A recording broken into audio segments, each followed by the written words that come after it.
Hey guys, what we're going to do is we're going to look at the last section of Chapter 6. What we've been looking at in Chapter 6 is the executive branch. The president, we looked at the qualifications, the powers that he has, and then we looked at a few different other things with the president, his some of the things that he can do, like issue pardons and grant amnesty.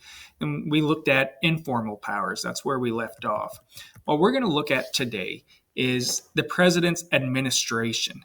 And what I'm talking about here is the entire group of people that helps the president run the executive branch. Now, we know as the chief of the executive branch, that entails a huge workforce. We're talking a couple million people. And as I mentioned in the earlier sections, no, the president doesn't hire every single person. He has people, the secretaries and deputy or undersecretaries of the different cabinets to help him out.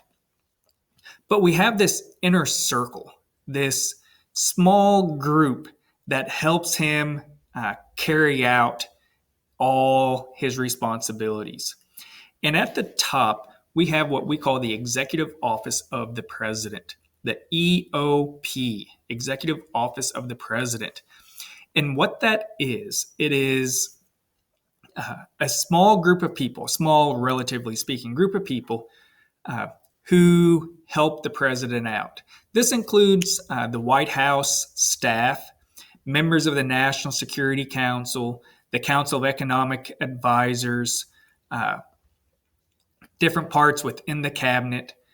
And with this, if you think about it, being president, one person doing all of it, you can't do that. We know one person can't do everything that the president's supposed to do. So he has help. And the executive office of the president is that innermost circle of help. The people in there, they are closest to the president, so they're going to be the most influential people in the president's administration. Since they're closest to him, their offices are going to be really close to the White House or inside the White House, so they're going to have easier access to the president than other people. At the center of the center circle is the White House office. This is going to be the president's advisors, his advisors to help him make those final decisions. They are talking to him on a regular basis. And so the White House office is what I have here. I call it the heart of the executive office of the president. And the main person within the White House office is the chief of staff. The chief of staff is the president's right-hand man. The chief of staff is the gatekeeper of the president. If the chief of staff says, no, you're not going to speak to the president, guess what? You're not going to speak to the president. Chief of staff sounds like a blah type of title, but it is really important. Think about that title, chief of staff. You are in charge of all the staff. All the assistants, they come through you. You are the filter or the gatekeeper, the last stop before it gets to the president. Like I said, the president can't do everything for himself. And if the president had meetings with everybody that wanted to see him, he would never leave meetings. He would be in meetings all the entire day. And so we have the chief of staff to regulate access, that gatekeeper. The chief of staff oversees the president's secretary, lawyers. They direct the relationship with Congress, with other members of the cabinet. They deal with meetings and schedules and appearances. The chief of staff is in charge of the speechwriters, the press secretary, all the members of the communications staff who are responsible for getting the president's message out there.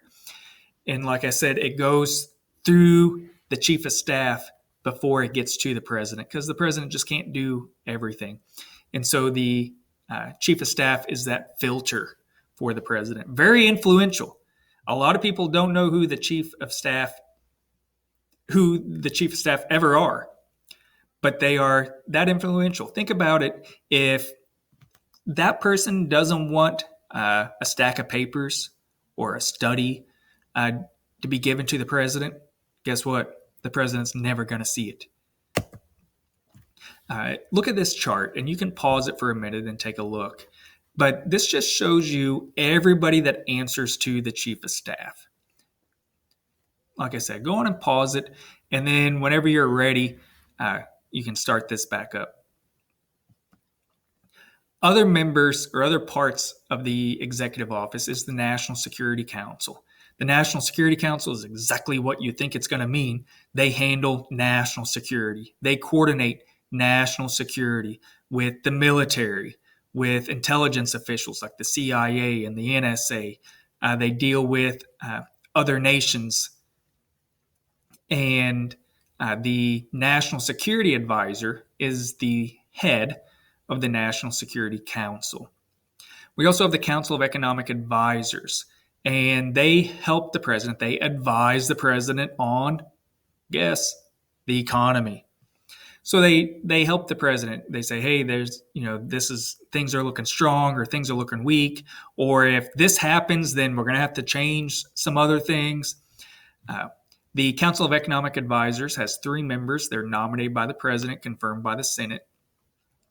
And they help the president, handle the economy, give him advice. And then we have the Office of Management and Budget. And the OMB, Office of Management and Budget, what do you think they do? They manage the budget. We have the Vice President, who is part of the executive branch. What is the job of the Vice President? They preside over the Senate. They break tie votes of the Senate. They open the counting, or they open the electoral votes. We know we had a big issue with that last month or earlier in January whenever they went to count the votes. Vice President Pence was there. He was opening the ballots, and then we had those riots, those people coming into the Capitol and doing some crazy things. Yeah, that's what they were doing there, and the Vice President oversees that. And we know the Vice President steps up to President if the President can't do the job. Early on, the Vice President, and even today, really didn't do too much. And early on, up until the 12th Amendment, whoever got second place in the electoral votes was the Vice President. So whoever got the most votes was president. Whoever got the second most number of votes was vice president. Sounds reasonable, sounds logical, and sounds like a good idea. But imagine John Adams, a Federalist, wins the presidency. In second place, Thomas Jefferson, an anti-Federalist. They were enemies at the time. They hated each other. And then you ask yourself, shouldn't the vice president be able to help the president out? Shouldn't the vice president give advice and assistance to the president? Well, not if they're enemies. And so in the early 1800s, we changed that. And so the president and the vice president are on separate ballots. So it's not whoever comes in first and second become vice president and vice president. Over the years, the vice presidency has grown in power, mainly because the president gives vice presidents jobs to do or responsibilities. They say, I want you to be in charge of the environmental task, or I want you to be in charge of the economy or this issue. You're going to be my right-hand man with this, or you're going to take the lead on that topic. The vice president's office is close to the Oval Office. And it just all depends on the president and vice president. Some of them have really close relationships. Some of them don't. Ronald Reagan and George H.W. Bush, they met once a week for lunch. You would think, and people have the image of the vice president being in the Oval Office every day, giving advice, standing next to the president. That really doesn't happen, and it's rare.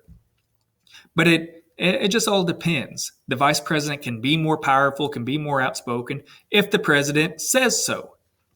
But other than that, they really don't have a lot of power. Like I said, they preside over the Senate, they break tie votes, they count the electoral votes, and then they step up to the plate if something happens to the president. Other parts of the president's administration, a biggie is the president's cabinet. These are the heads of the executive departments. You've heard me say the Secretary of Education, the Secretary of Transportation, Secretary of the Interior, Secretary of Agriculture. Those are all members of the cabinet. These executive departments are responsible for carrying out laws and programs within the executive branch. It's pretty easy to understand. The Department of Agriculture is going to handle farming things. The Department of Education is going to handle education things, commerce, trade. Department of Justice is going to be justice, courts, or the trials, prosecuting people. And the secretaries, the leaders of each department, they come together and they form the cabinet. And the cabinet, they are an advisory group to the president. They help the president out, but they also oversee a different area of the executive branch. We're going to talk more about the cabinet next chapter, so let's go on and move on to the conclusion. This was a very quick section, but there's a lot of important things in it. This is an overview. You need to read the text, read through these notes, go back to the chart and look at the different offices, the different people that the chief of staff is responsible for. And if you have any questions, email me like you always do. Until next time, have a good day.